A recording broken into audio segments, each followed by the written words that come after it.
Chapter 4 of Sideways Stories from Wayside School. Sherry. Sherry had long eyelashes. She weighed only 49 pounds. She always wore a big red coat, or a big red and blue overcoat with a hood. The overcoat weighed 35 pounds. The red part weighed 15 pounds, the blue part weighed 15 pounds, and the hood weighed 5 pounds. Her eyelashes weighed 1.5 pounds. She sat next to the window in Mrs. Jewell's class. She spent a lot of time just staring out the window. Mrs. Jewell didn't mind. Mrs. Jewell said that a lot of people learn best when they stare out a window. Sherry often fell asleep in class. Mrs. Jewell didn't mind that either. She said that a lot of people do their best learning when they are asleep. Sherry spent all of her time either looking out the window or sleeping. Mrs. Jewell thought she was the best student in the class. One afternoon it was very hot. All of the windows were open, yet Sherry still wore her red and blue overcoat. The heat made her very tired. Mrs. Jewell was teaching arithmetic. Sherry pulled the hood up over her face, buried herself in the coat, and went to sleep. "Mrs. Jewell," said Kathy, "Sherry is asleep."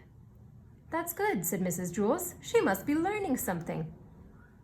Mrs. Jewell continued with the lesson. Sherry began to snore. "Mrs. Jewell, Sherry's snoring," said Kathy. "Yes, I can hear her," said Mrs. Jewell. "She must be learning an awful lot today. I wish the rest of you could be like her." Sherry began to toss and turn. She flopped over on her desk, then rolled over on top of Kathy's desk. Then she rolled back the other way. Kathy screamed. Sherry rolled out the window. She was still sound asleep. As you know, Mrs. Jewell's class was on the 30th story of Wayside School, so Sherry had a long way to go. After she'd fallen 10 stories, Sherry woke up. She looked around. She was so confused. She wasn't in Mrs. Jewell's class, and she wasn't at home in bed. She couldn't figure out where she was. She yawned, pulled the hood back over her eyes, and went back to sleep. By that time, she'd fallen another 10 stories. Wayside School had an exceptionally large playground. Louis, the yard teacher, was way over on the other side of it when he happened to see Sherry fall out the window. He ducked under the volleyball net, hurtled past the kickball field, hopped over the hopscotch court, climbed through the monkey bars, sped across the grass, and caught Sherry just before she hit the ground. The people in Mrs. Jewell's class cheered.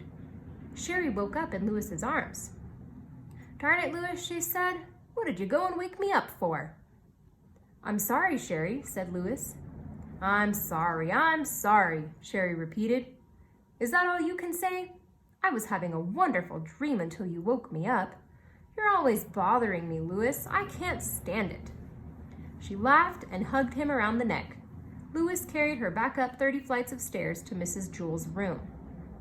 That evening, when Sherry went to bed, she was unable to fall asleep. She just wasn't tired.